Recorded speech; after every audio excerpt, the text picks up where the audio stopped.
Hello అండి, నా పేరు సందీప్ ఎల్సీ 27 ఛానల్కి అందరికీ స్వాగతం. మెయిన్ టాపిక్ వచ్చేసి ఏపీలో కొత్త పథకానికి శ్రీకారం చుట్టిందండి ఏపీ ప్రభుత్వం, తల్లికి వందనం అనేది. దాని గురించి మనం మాట్లాడుకోబోతున్నాము. ఒక చిన్న రిక్వెస్ట్ ఏంటంటే, నా ఛానల్ని సబ్స్క్రైబ్ చేసుకొని బెల్ ఐకాన్ యాక్టివేట్ చేసుకోండి. నేను వీడియో పెట్టగానే మీకు నోటిఫికేషన్ అనేది వస్తుంది. దయచేసి నా ఛానల్ని సబ్స్క్రైబ్ చేయండి. టాపిక్లోకి వెళ్ళిపోదాం. ఏపీలో జూన్ నుంచి తల్లికి వందనం అనే పథకాన్ని ఏపీ ప్రభుత్వం అనేది లాంచ్ చేయబోతుందండి. అదే కాకుండా ఇంతకు ముందు చంద్రబాబు గారు హామీ ఇచ్చినట్టుగా ఎవరైతే ఎంతమంది పిల్లలు ఉన్నా కానీ ఈ పథకం అనేది వాళ్ళందరికీ కూడా వస్తుంది అనేది ప్రకటించారండి ఏపీ ప్రభుత్వం అనేది.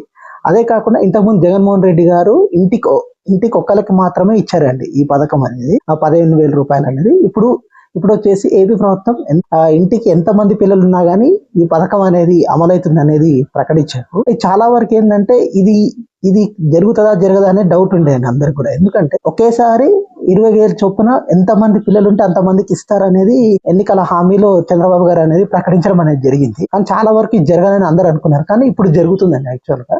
ఇంకో విషయం ఏంటంటే, దీంట్లో ఇంతకుముందు బడ్జెట్ అంతా కూడా చూశాను, దీంట్లో 20,000 కోట్ల రూపాయలు అనే షార్టేజ్ ఉందండి. అంటే ఇది ఏం చేస్తున్నారంటే, నాకు తెలిసినంత వరకు అయితే ఈ పథకం అనేది జరగడం చాలా కష్టమైనది. ఎందుకంటే ఒక ఇంట్లో 20,000 చొప్పున ఒక నలుగురు ఉన్నారు అనుకోండి పిల్లలు, అంటే 80,000 రూపాయలు అనేది ఇవ్వాల్సి వస్తుంది. కానీ ఇంతకుముందు జగన్మోహన్ రెడ్డి గారు ఎంతమంది పిల్లలు ఉన్నా కానీ ఈ తల్లికి వందనం స్కీమ్లో వచ్చేసి ఒక్కరికి మాత్రమే ఇచ్చేసారండి. ఇప్పుడు అందరికి ఇవ్వాలంటే కష్టం ఈ బడ్జెట్లో అయితే. ఎందుకంటే మన స్టేట్లో ఆల్రెడీ ఎక్కువగా అప్పులు అనేది తీసుకోవడం అనేది జరిగింది, ఇది ఎక్కువ అప్పులు అనేది చేయడం అనేది జరిగింది. కానీ అభివృద్ధి అనేది అంతగా ఏం చేయలేదు. బేసికల్గా శంకుస్థాపనలు అనేది ఎక్కువగా జరిగినాయి, కానీ అభివృద్ధి ఇంకా స్టార్ట్ అనేది కాలేదు స్టేట్లో వచ్చేసి. ఈ పథకంలో చాలా వరకు ఎన్నో ప్రాబ్లమ్స్ అనేవి ఉన్నాయండి. ఎందుకంటే మొన్న బడ్జెట్లో వచ్చేసి ఈ పథకానికి ఆల్రెడీ 40,000 కోట్ల రూపాయలు పెట్టారండి. షార్టేజ్ గా ఇంకొక 20,000 కోట్ల రూపాయలని షార్టేజ్ అయింది ఈ బడ్జెట్ లో.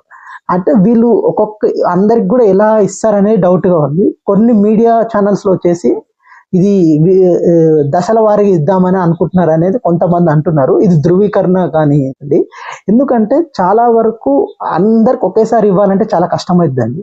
అదే ఈ పథకంలో ఇంకోటి ఏంటంటే, ఈ పథకం అనేది యాక్చువల్ గా మేలోనే చేస్తామని కూటమి ప్రభుత్వం ప్రకటించింది, కానీ అది జరగలేదు. అదే కాకుండా ఇంకో విషయం ఏంటంటే, ఇది ఇంకొక 1 మంత్ అనేది లేట్గా అమలు అవుతుంది అనేది చెప్తున్నారు. అంటే జూన్లో అనేది అమలు అవుతుందని చెప్తున్నారు. కానీ దీనిలో చాలా వరకు అందరికి ఇవ్వకపోవచ్చు. ఎందుకంటే నా అభిప్రాయం ఇది. ఎందుకంటే ఆల్రెడీ బడ్జెట్లోనే ఒక 20,000 కోట్ల రూపాయలు అనేది షార్టేజ్గా పెట్టారు ఈ పథకాన్ని. అది నాకు తెలిసినంత వరకు అయితే నేను నిన్న బడ్జెట్ అనేది చూడడం అనేది జరిగింది. దాంట్లో వచ్చేసి 20,000 కోట్ల రూపాయలు అనేది షార్టేజ్. యాక్చువల్గా ఇది 50,000 నుంచి 60,000 కోట్ల రూపాయలు అనేది ఈ పథకానికి అనేది కేటాయించాల్సిన అవసరం ఉంది. ఎందుకంటే ఒక్కొక్కరికి అంటే ఇర్రెస్పెక్టివ్ ఆఫ్ ఎంతమంది పిల్లలు ఉండరు అవన్నీ కాకుండా ఒక ఇంట్లో ఎంతమంది పిల్లలు ఉన్నా కానీ 20,000 చొప్పున ఇవ్వాలంటే చాలా కష్టం అనమాట. ఇది జరుగుతుందా జరగదా అనేది ఒక డౌట్గానే ఉంది. కానీ ఏపీ ప్రభుత్వం అనేది ఇప్పటి నుంచి ప్రతి మంత్కి ఒక పథకాన్ని పెడతామని చెప్తున్నారు. ఇది జరిగితే చాలా గొప్ప విషయం అండి. అంటే ఇది కరెక్ట్గా అమలు జరిగిందంటే నెక్స్ట్ టైం కూటమి ప్రభుత్వం అధికారంలోకి వచ్చే అవకాశం ఉంటుంది. ఎందుకంటే అందరికీ కూడా సాచురేషన్ కాన్సెప్ట్లు ఇస్తున్నారంటే ఇది చాలా గొప్ప విషయం కదా. అంటే ఇది నాకు తెలిసినంత వరకు అయితే జరగదండి. ఎందుకంటే ప్రతి కుటుంబంలో 4 పిల్లలు ఉన్నారు అనుకోండి, వాళ్ళకి 20,000 రూపాయలు అనేది ఇచ్చేసిండు అనుకోండి, 80,000 అవుతుంది. అంటే అట్లా ప్రతి ఇంట్లో ఎంతమంది పిల్లలు ఉంటే వాళ్ళందరికీ డబ్బులు ఇవ్వడం అనేది, ఇది బడ్జెట్లో ఏమో షార్టేజ్ చూపిస్తున్నారు. కానీ ఎట్లా ఇస్తున్నారు అనేది కొంచెం డౌట్గానే ఉంది. ఇంకో విషయం ఏంటంటే, ఇది దశల వారీగా ఇవ్వచ్చు అనేది కొంతమంది మీడియా ఛానల్ అనేది వచ్చింది. అంటే ఇప్పుడు ఏదైతే పిఎం కిసాన్ అంటే ఇప్పుడు 2,000 లెక్క అట్లా ఇవ్వచ్చు, అలాంటి ఆలోచనలు అనేది చేస్తున్నారు. కానీ అలా ఇస్తే మాత్రం చాలా వరకు ల్యాబ్స్ జరుగుతాయండి. ఎందుకంటే ఒక విడతవి ఇంకో విడత కరెక్ట్గా ఇయ్యరు బేసికల్గా. ఇంకో విషయం ఏంటంటే, దీన్ని ఇది ఒక మైండ్ గేమ్ లాంటిది అని అయిండొచ్చేమో. ఎందుకంటే మేము చేస్తున్నామని మొన్న యాక్చువల్గా మేలో స్టార్ట్ అయింది అన్నారు, ఇది మళ్ళీ ఇంకొక నెల పోస్ట్ పోన్ అనేది చేసినారు. నాకు తెలిసినంత వరకు అయితే జరగకపోవచ్చు. ఎందుకంటే మన ఆర్థికంగా ఏపీలో వచ్చేసి చాలా అప్పులు అనేది తీసుకోవడం అనేది. కూటమి ప్రభుత్వం వచ్చిన తర్వాత ఎక్కువ అప్పులు చేశారు. అంతకుముందు జగన్ కన్నా ఎక్కువగా ఇప్పుడు కూటమి ప్రభుత్వం ఈ 9 నెలల కాలంలో అప్పులు అనేది ఎక్కువ జరిగింది, కానీ అభివృద్ధి అనేది ఎక్కువ ఏం జరగలేదు. ఇంకో విషయం ఏంటంటే, పథకాల్లో కూడా చాలా వరకు ఇలా ల్యాబ్స్ అని ఎక్కువ జరుగుతున్నాయండి. ఏంటంటే ఇప్పుడు 500 రూపీస్కి గ్యాస్ కనెక్షన్ అనేది చాలా మందికి సబ్సిడీ అమౌంట్ అనేది పడతలేదు. మన ఇంతకుముందు ఒక 2-3 నెలల కింద నాదెండ్ల మనోహర్ గారు చెప్పింది ఏంటంటే ఆటోమేటిక్గా మేము 24 గంటల్లో వేస్తున్నాము ఈ సబ్సిడీ అమౌంట్ అని చెప్తున్నారు. కానీ చాలా మందిని కనుక్కుంటే ఈ సబ్సిడీ అమౌంట్ అనేది చాలా మందికి పడతలేదని చెప్తున్నారు. ఒకే ఒకటి మంచి పని చేసింది ఏంటంటే కూటమి ప్రభుత్వం పెన్షన్ అనేది ఇవ్వడం అనేది మంచి పని అండి. ఎందుకంటే చాలా వరకు ఇంతకుముందు జగన్మోహన్ రెడ్డి గారు ప్రతి ఇయర్ 250 రూపీస్ అనేది పెంచుతామని చెప్పారు. కానీ చంద్రబాబు గారు వచ్చిన తర్వాత ఒకేసారి 4,000 అనేది తీసుకోవడం అనేది చాలా గొప్ప విషయము. దీనిలో కూడా చాలా ల్యాప్సెస్ ఉన్నా కానీ చాలా గొప్ప విషయం అండి. ఎందుకంటే ఒకేసారి 4,000 ఇవ్వడం అనేది చాలా గొప్ప విషయం లాంటిది. ఎందుకంటే కంట్రీలో ఎక్కడ 4,000 పెన్షన్ అనేది ఎక్కడ లేదు బేసికల్ గా. ఇంకోటి ఏంటంటే చాలా వరకు 3 లక్షల పెన్షన్లు అనేది తీసేయడం అనేది జరిగింది. అదొక డ్రాబ్యాక్ అయిండొచ్చు. మళ్ళీ ఇప్పుడు ప్రకటిస్తుంది మళ్ళీ ఇంకో 1,00,000 పెన్షన్లు అనేది ఇస్తామని ప్రకటించారు. ఏం జరుగుతుందని చూద్దాం, అది కూడా తెలియదు. ఎందుకంటే ఈ 3 లక్షల పెన్షన్లు అనేది తీసేయడం అనేది జరిగింది కూటమి ప్రభుత్వం వచ్చిన తర్వాత. ఇంకో విషయం ఏంటంటే చాలా మందికి ఎవరైతే వికలాంగులు ఉంటారో వాళ్ళకి ఎక్కువగా తీసేయడం అనేది జరిగింది. దీంట్లో చాలా వరకు ఫ్రాడ్స్ ఉంటారండి. ఎందుకంటే చాలా మంది ఏం చేస్తారంటే డాక్టర్స్కి కరప్ట్ ఏదైతే డబ్బులు అనేది ఇచ్చేసి వాళ్ళదేని సర్టిఫికేట్ తీసుకొని ఎక్కువ మంది ఈ వృద్ధాప్య ఏవైతే వికలాంగుల పెన్షన్ అనేది ఎక్కువగా తీసుకునే ప్రయత్నం అనేది ఎక్కువ మంది చేస్తారు.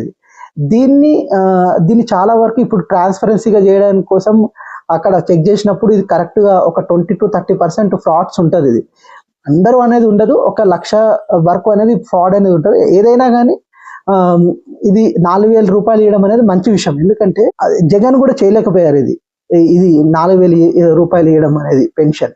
కానీ ఇది చంద్రబాబు గారు ఎంబడే చేయడం అనేది చాలా గొప్ప విషయంగా నేను అనుకుంటున్నాను. అదే కాకుండా ఇంకోటి ఏంటంటే ఫ్రీ బస్సు కూడా ఇస్తామంటున్నారు ఇంకొక 2-3 నెలల్లో. దాంట్లో కూడా నాకు తెలిసినంత వరకు ఇది సాచురేషన్ కాన్సెప్ట్ అయితే చాలా కష్టమే. ఎందుకంటే ఆర్థిక పరిస్థితుల్లో చాలా ఇప్పుడు ఇబ్బందులు ఉన్నాయి. కానీ ఇష్టమైన హామీలు అనేది కూటమి ప్రభుత్వం అనేది ఇచ్చిందండి. ఏ ప్రభుత్వం అయినా కానీ నెక్స్ట్ వచ్చే ప్రభుత్వాలు ఏ ప్రభుత్వాలు అయినా కానీ చూసి హామీలు ఇస్తే బెటర్. ఎందుకంటే హామీలు చేయలేకపోతున్నారు. ఎందుకంటే చాలా వరకు హామీలు ఇప్పుడు తీర్చే పరిస్థితులు అనేది ఏపీ స్టేట్ అనేది లేదు. చాలా అప్పులు అనేది తీసుకొస్తున్నారు. సెంట్రల్ గవర్నమెంట్ చాలా వరకు కూడా అప్పులు అనేది ఇస్తుంది. ఎందుకంటే ఇది అలయన్సెస్ పవర్స్ ఉండడం వల్ల ఈ అప్పులు అనేది అయితే ఈ కూటమి ప్రభుత్వానికి వస్తుంది తప్ప వీళ్ళ అలయన్స్ లేకపోతే ఇప్పుడు బీజేపీ సపోర్ట్ లేకపోతే ఆ అప్పులు కూడా వచ్చేవి కాదండి. చాలా ఇబ్బందులు పడాల్సి వచ్చే అవసరం అనేది ఉంది. ఇంకోటి ఏంటంటే ఈ తల్లికి వందనం అనేది సక్సెస్ అయిందంటే ఈ కూటమి ప్రభుత్వానికి చాలా బెనిఫిట్ అవుతుందండి. ఎందుకంటే ఒక్కొక్క వ్యక్తికి పిల్లవాడికి 20,000 రూపాయలు అనేది ఇవ్వడం అనేది చాలా గొప్ప విషయం. ఇది విడతల వారీగా ఇస్తే ఈ పథకం అనేది నాశనం అయ్యే అవకాశం ఉంది. ఎందుకంటే విడతల వారీగా కరెక్ట్గా చెల్లించరు. ఒక విడత కరెక్ట్గా ఇచ్చారు అనుకోండి, ఇంకో విడత అనేది డిలే చేయడం అనేది ఎక్కువగా జరుగుతుంది. దానివల్ల ఈ పథకం చేసే లాభం అనేది ఎక్కువగా ఉండదు. కానీ నాకున్న సమాచారం అయితే విడతల వారీగా ఇస్తారనేది నాకున్న సమాచారం అనమాట. చాలా వరకు మీడియాస్లో కూడా ఇది వస్తుంది. ఇంకో విషయం ఏంటంటే బడ్జెట్లో చాలా వరకు షార్టేజ్గా ఉందండి. ఏంటంటే 20,000 కోట్ల రూపాయలు అనేది షార్టేజ్గా చూపిస్తున్నారు ఈ బడ్జెట్లో. కానీ ఎలా తీరుస్తారు అనేది తెలియదు. ఇది నాకు తెలిసినంత వరకు జరగకపోవచ్చు.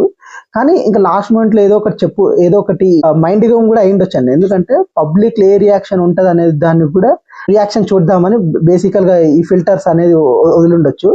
కానీ చూద్దాం ఏమవుతుంది అనేది. ఇంకో విషయం ఏంటంటే ఈ పథకం అనేది కరెక్ట్గా అమలు జరిగింది అనుకోండి, నెక్స్ట్ టైం కూటమి ప్రభుత్వానికి బెనిఫిట్ అయ్యే అవకాశం ఉంది.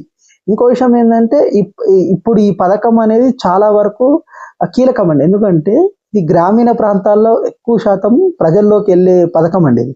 ఇంకో విషయం ఏంటంటే గ్రామీణ ప్రాంతాల్లో ఎవరైతే చదువుకున్న పిల్లలు ఉంటారో వాళ్ళందరికీ కూడా మినిమం 75% అనేది ఇంతకుముందు జగన్మోహన్ రెడ్డి గారు చెప్పారు. కానీ ఇప్పుడు వచ్చేసి ఈ 75% స్టేజ్ అనేది పెట్టరా అనేది కూడా డౌట్ ఉంది. కంపల్సరీగా పెట్టాలి. అప్పుడే వాళ్ళు 75% స్టేజ్ అనేది ఉంటేనే మేము ఈ పథకం ఇస్తామని చెప్పారు అనుకోండి. ఎందుకంటే చాలా వరకు డ్రాప్ అవుట్స్ అనేవి ఉండవు. ఎవరైతే పిల్లలు ఉంటారో చాలా మంది గవర్నమెంట్ స్కూల్కి వచ్చి వాళ్ళు చదువుకునే అవకాశం అనేది ఉంటుంది. 75% అనేది లేకుండా ఎంతమంది కంటే ఇలాంటి పర్సంటేజ్ అనేది లేకుండా పెడితే మాత్రం ఇది పెట్టి లాభం ఉండదు. ఎందుకంటే ఇప్పుడు మన మెయిన్ ఉద్దేశం ఏంటంటే తల్లికి వందనం ఉద్దేశం ఏంటి మెయిన్గా అంటే ఎవరైతే పిల్లలు ఉంటారు కదా, వాళ్ళు కంపల్సరీగా బడికి వచ్చి చదువుకోవాలనే ఉద్దేశంతో ఈ తల్లికి వందనం అనే స్కీమ్ అనేది పెడుతున్నారండి. అదే విషయం కాకుండా ఇంతకుముందు జగన్మోహన్ రెడ్డి గారు పెట్టినా కానీ ఇదే ఉద్దేశం అనేది ఉండేది. ఇంతకుముందు చాలా స్ట్రిక్ట్ గానే చేశారు. ఇప్పుడు కూడా దాని తగ్గట్టుగా స్ట్రిక్ట్ గా చేస్తేనే ఉపయోగం అనేది ఉంటది. ఇప్పుడు ఏంటంటే లాస్ట్ టైం అనేది చాలా మంది టీచర్లకు వచ్చేసి ఇది ఫేస్ మార్క్స్ అనేది తీసుకోవడం అనేది జరిగిందండి. అంటే అటెండెన్స్ అనేది తీసుకోవడం అనేది జరిగింది. అది చాలా మందికి ఎవరైతే టీచర్స్ లో చాలా వరకు వ్యతిరేకత సృష్టించింది. అంటే చాలా మందికి అటెండెన్స్ ఇంతకుముందు ఏం చేసేవాళ్ళు అంటే గవర్నమెంట్ టీచర్స్ వేరే వాళ్ళని పెట్టేసి వాళ్ళు రాకుండా వేరే వాళ్ళకి ఎంతో కొంత డబ్బులు ఇచ్చేసి వాళ్ళతో చెప్పించే ప్రయత్నం అనేది ఉండేది. జగన్మోహన్ రెడ్డి గారు వచ్చిన తర్వాత ఆ సిస్టమ్ తీసేశారండి. తీసేసి వాళ్ళు కంపల్సరీగా వచ్చిన తర్వాత వాళ్ళ ఫోటో అనేది అప్లోడ్ చేయాలనే సిస్టమ్ని తీసుకొచ్చడం వల్ల చాలా మంది టీచర్స్కి వ్యతిరేకత అనేది వచ్చిందండి జగన్మోహన్ రెడ్డి గారిని. ఇది మెయిన్గా జరిగింది మొన్న ఎన్నికల్లో వచ్చేసి. ఇప్పుడు ఇలాంటి సిస్టమ్ కాకుండా ఇప్పుడు ఇలాంటి సిస్టమ్ అనేది పెడతారా లేకపోతే కొత్తగా ఏదైనా మారుస్తారా అనేది ఇంకా గైడ్ లైన్స్ అంటూ ఏం రాలేదు. జస్ట్ చేస్తామని మాత్రమే చెప్పారు. అది ఏం జరుగుతుందని చూద్దామండి. నా ఇన్ఫర్మేషన్ కానీ మీకు నచ్చినట్టయితే కింద సబ్స్క్రైబ్ బటన్ అండి, సబ్స్క్రైబ్ చేసుకొని బెల్ ఐకాన్ యాక్టివేట్ చేసుకోండి. నేను వీడియో పెట్టగానే మీకు నోటిఫికేషన్ అనేది వస్తుంది. అలాగే వచ్చేసి నేను వీడియోస్ అనేది రెగ్యులర్గా అప్లోడ్ చేస్తుంటాను కాబట్టి మీరు నా ఛానల్ సబ్స్క్రైబ్ చేసుకొని లైక్ చేయండి, షేర్ చేయండి, కామెంట్